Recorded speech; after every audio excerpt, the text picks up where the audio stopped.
Not here to sugarcoat, life's already a bumpy road. Too much shelter causes pain, let's just be real honest.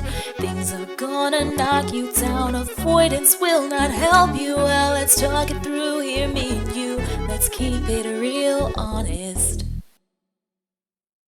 Hey friends, welcome back to the podcast.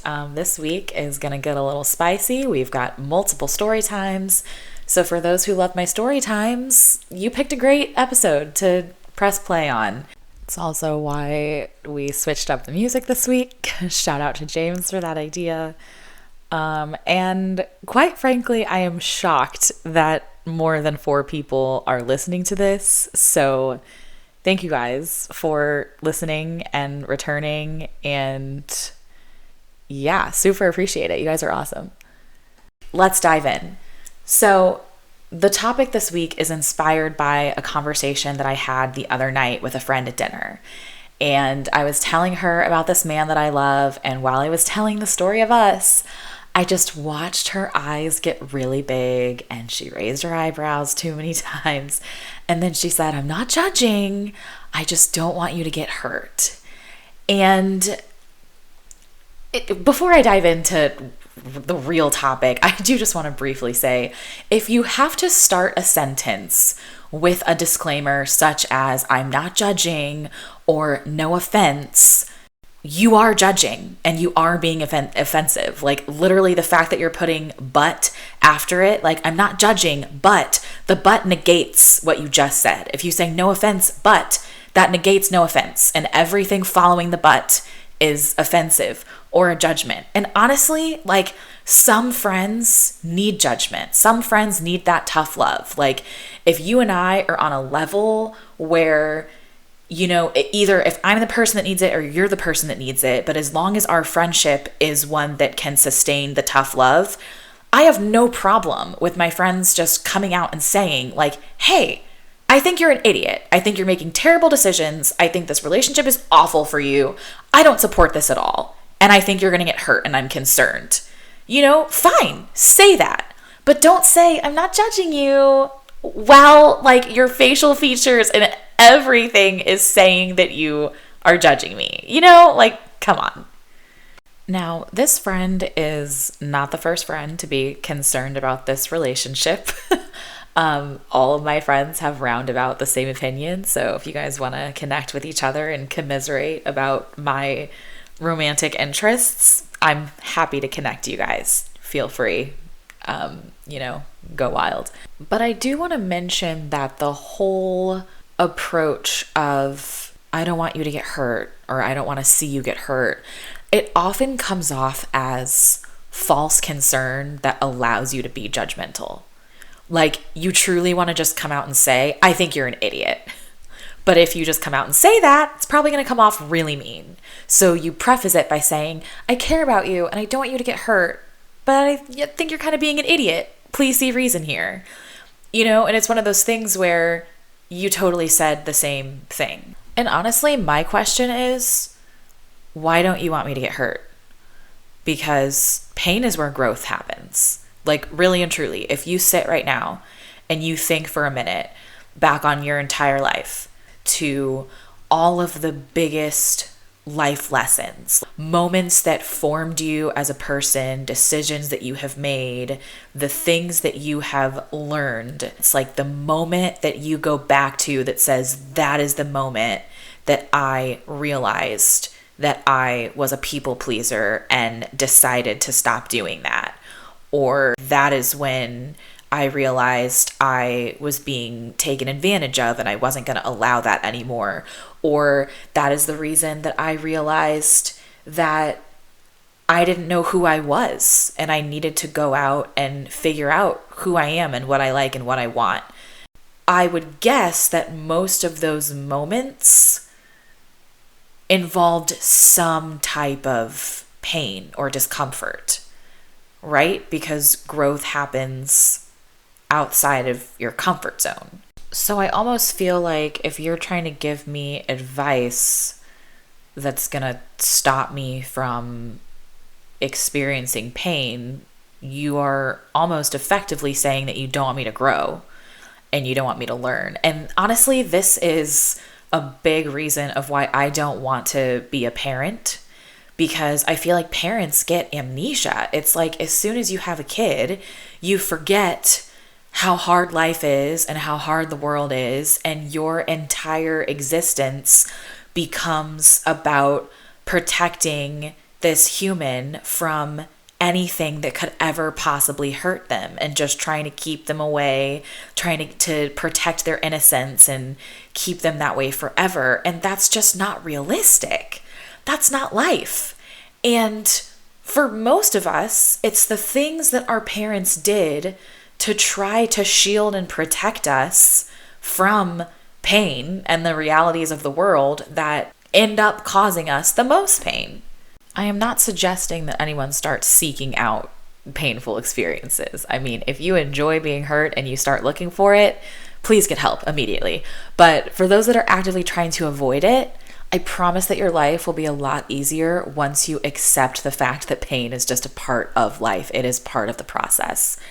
To all of the Christians out there who may be similar to me, I was taught growing up that there was a direct correlation between my sin and blessings. So I believed that any negative thing happening in my life, like moving away, or even the small stuff like spilling my coffee or stubbing my toe, I believed those were punishments from God for like a lie that I told the previous week or something. And I believed that every good thing that happened in my life, like when I got into the college I wanted to go to, and whenever I got a boyfriend, I thought those were blessings that were rewarding me for going to church and reading my Bible. And it took years of pain and confusion, hard conversations, prayer, and different experiences for me to understand that that's not how God works at all. Being a Christian is not about doing the right thing and following the 10 Commandments. It's about grace. It's about understanding that we make mistakes and we will continue to make mistakes as long as we live, but finding peace in our relationship with Christ, knowing that we can go to Him when we mess up, when we're confused, when we're hurting, when we're angry, when we're happy and we want to celebrate, and knowing that He'll never leave us. We weren't promised a life without pain. We were promised God's support.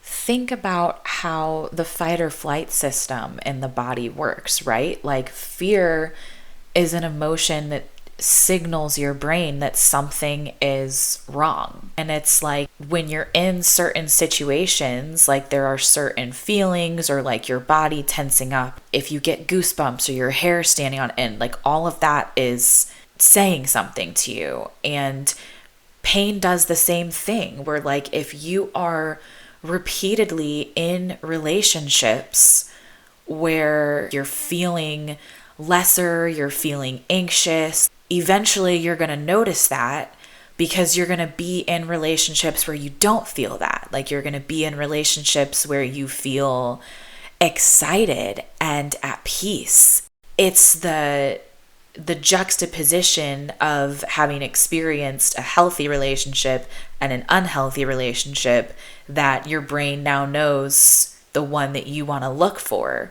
Whereas if you've only ever experienced one or the other, then you don't have the other side of it to know what changes you want to make and what you want to pursue. I also think when it comes to relationships, particularly romantic relationships, either our own or those that we watch our friends go through, we have to remember that like people are looking for different things. We are not our friends. There is a girl in my small group who is really, really bad at hiding her opinions. Like everything is very clearly written on her face. And so I struggle with wanting to share things with her because she's constantly judging. And she's a lot younger than me. And I remember being like in my early 20s and saying, hearing people tell stories and just thinking like, oh, that would never happen to me. Like I would never be in that situation because I'm so great and I'm a perfect little Christian and I've got Jesus and Jesus would never let me struggle like that and blah, blah, blah. And Jesus sure taught me that I was wrong. But I feel like a lot of it comes from, first of all, you never know what you would do until you are in the situation. I do not care how good at empathizing you think you are.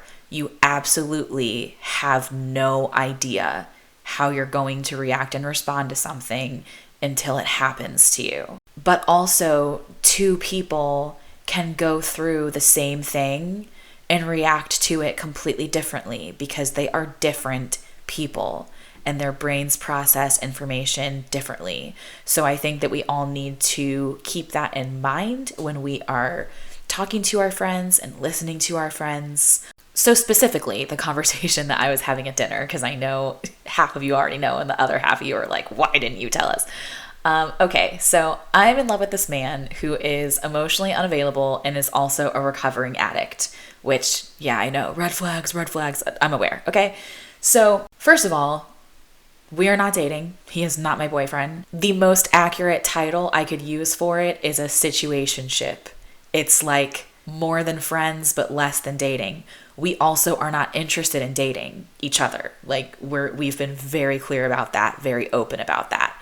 Another thing that goes into this and just being able to share about my experiences with people is that so many of us women, specifically Christian women, were taught growing up that the purpose of dating is to find a husband.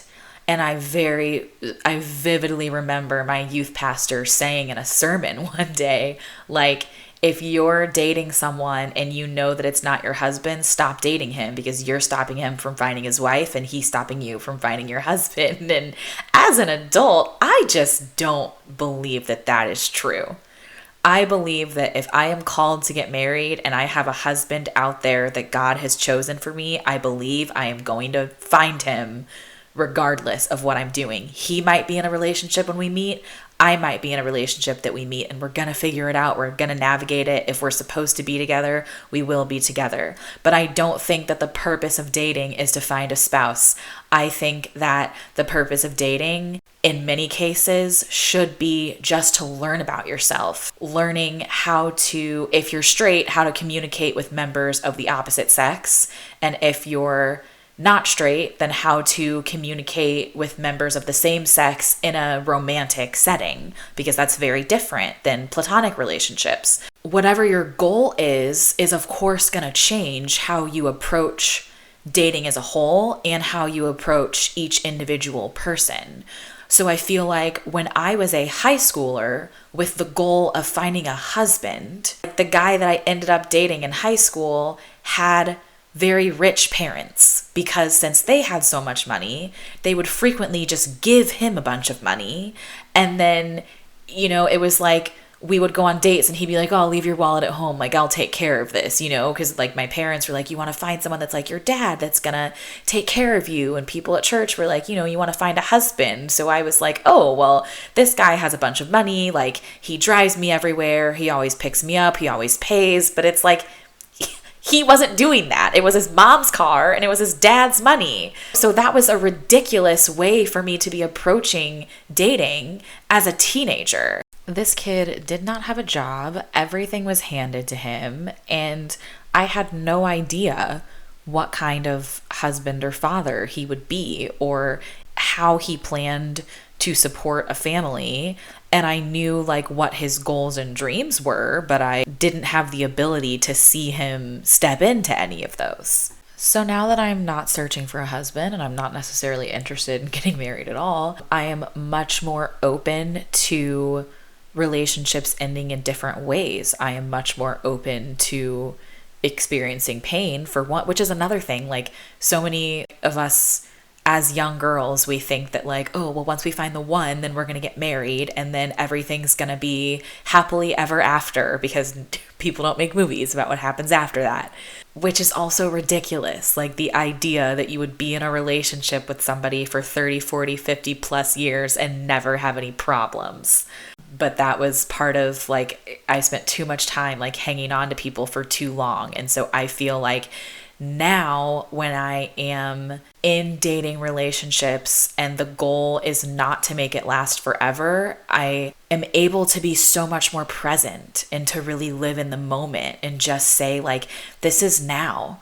I want to enjoy now. I am happy, you're happy, we're happy together, and that's great. And like, it might not end well, it might not last long, and that's okay because we're both gonna learn, we're gonna grow, we're gonna move on to bigger and better things.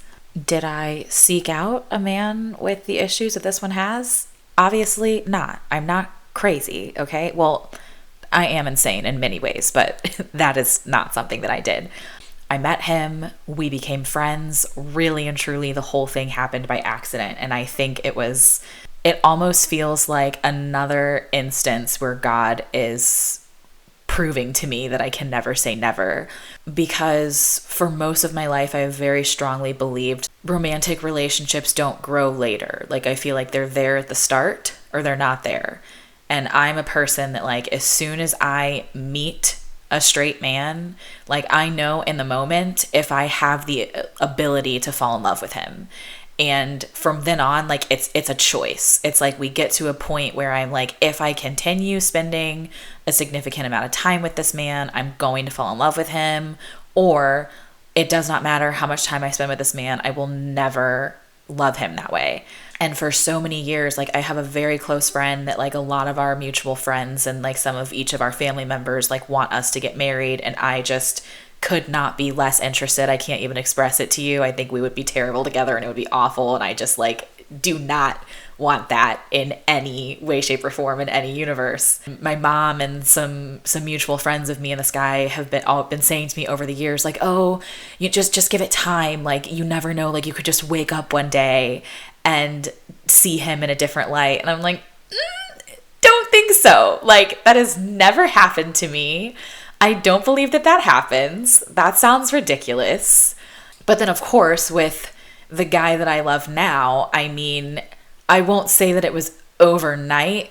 It was more gradual over time, but definitely like when I met him and probably the first 2 or 3 years that I knew him, I was not the slightest bit interested in dating him, like did not even find him attractive. And it was just over time, we became friends, we became closer friends, we got a lot closer. And then he just started to get really attractive. And I was like, oh no, what do I do? But one of my favorite things about spending time with him is that both of us are incredibly honest and incredibly self-aware. So like we are having conversations about our feelings and what we want and we don't want every single time that we are together. So it's interesting because my friends that are like so concerned about he's going to hurt you and I don't want to see you get hurt and when, I'm like, yeah, he's going to hurt me. I'm going to hurt him too. Like, we are going to hurt each other because we have very strong feelings for each other and we don't want to be together. And we don't really know how to make a clean cut back to straight friendship for that to work well for us. But I'm really not afraid of being hurt. You know, there is this quote in the novel and the film The Fault in Our Stars, written by John Green, where one of the characters says, we don't get to choose whether we get hurt in this life, but we do have some say in who hurts us. And it's one of my absolute favorite quotes because I think that it's so true. And it reminds me whenever I am in a relationship, it's like relationships come and go, love comes and goes. But if you are honest with yourself and the other person, and if you grow, even if it doesn't end well, it doesn't have to be a tragedy. Like, you don't have to look back on a relationship that didn't work out as a waste of time. I hate when people say that. Like, I wasted 5 years of my life with so-and-so. It's like, did you waste it though? Were you happy? And, you know, one of the things like I can honestly say about this man is that like he's amazing. Like, he is such a good and caring person, and I have never experienced somebody as emotionally mature and emotionally aware as he is. And he really, I mean, like, as somebody that grew up in a family where I felt like I was constantly misunderstood, and my parents and my sisters never really saw me and never really heard me, and always thought that I was too much and I was so dramatic and my emotions were just too big for them. Like, he's someone that accepts all of it, and that is huge for me. And because of that in itself, like, I am honored to be hurt by this man, really and truly. I also want to note that, like, when you're concerned about the decisions that people in your life are making, there is a difference between somebody, like, actively walking into harm and something that, like, it's gonna hurt, but they gotta go through it, right? So, and I told this friend of mine that I was having dinner with too, I told her, I was like, hey, I hear your concern and I love that you love me and I appreciate everything that you're saying right now, but let's keep in mind that I'm very self-aware. So I would understand this, like, visceral reaction that you're having if I were saying, like, I love that he's an addict and, like, every time we get together, like, we're just high and strung out for days, and, you know, like, if that's what I was saying, then yes, take me to a hospital immediately, you know? But it's like, that's not what I'm here for. That is not what we're doing. I do not feel dragged to the underworld by him in any way, shape, or form. So since that is not the case, like, shut up and let me live my life. You know, people are going to make decisions that we don't agree with all the time. And for me, like, my job as your friend is to stop you from blindly walking into harm. If you look back at me and you say, like, hey, I know this is a terrible decision, but I'm going to dive into it anyway, I'm going to be like, have fun. I'll be here to fish you out of the ocean when you need it. Because that is the type of friend that I am. And that is the type of friend that I want my friends to be. So kind of going into another story that's still in the thread of, you know, relationships and things. I recently started watching Grey's Anatomy for the first time. So I'm, like, in the middle of season 2. And last night I was watching the Actors on Actors interview that Variety does, the one between Katherine Heigl and Ellen Pompeo. And it was so interesting because they were talking about how Meredith Grey is the original pick-me girl. And these two didn't know what a pick-me girl is. And their teenagers were explaining it to them. And they were like, oh, and Ellen Pompeo was telling this story about how she really, really fought to not do that speech. After Meredith finds out that McDreamy is married, there's, like, this scene where she does this speech where she's like, pick me, choose me, and essentially, like, begs him to choose her, and he doesn't. It's really sad. But, you know, Ellen was talking about how she really didn't want to do that because she was like, how gross. Like, I shouldn't be begging, like, nobody should be begging a man like this. And I loved learning that she hated it and didn't want to do it, because when I was watching it, I was like, this is disgusting. I hate this. But it also went on to become one of the most iconic scenes in all 19 seasons of Grey's.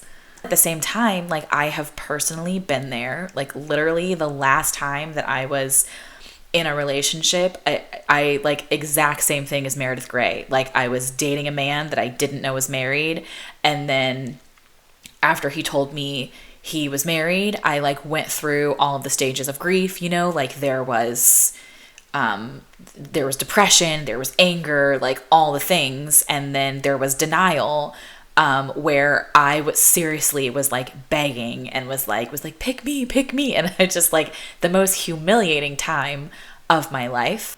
But also, that was my most epic love that I have had to date. And I wouldn't trade it for the world. I'm so grateful for the experience. I learned so much from that relationship, and just from him as a person, from me as a human. We both grew so much as humans from knowing each other and for going through that. And I mean, I would like to never go through that again. Please, Jesus, please. But I still am very grateful for the experience. And I bring up that whole thing because I currently know a girl who I feel like is being a pick-me girl, and I'm super upset about her situation. She has been on and off with this guy for truly half her life now at this point. It's been like 15 years. This is the only man that she's ever loved, like only man that she's ever seriously dated. And she has been positive from the beginning that he is her person, but he has never been positive about her, which pisses me off.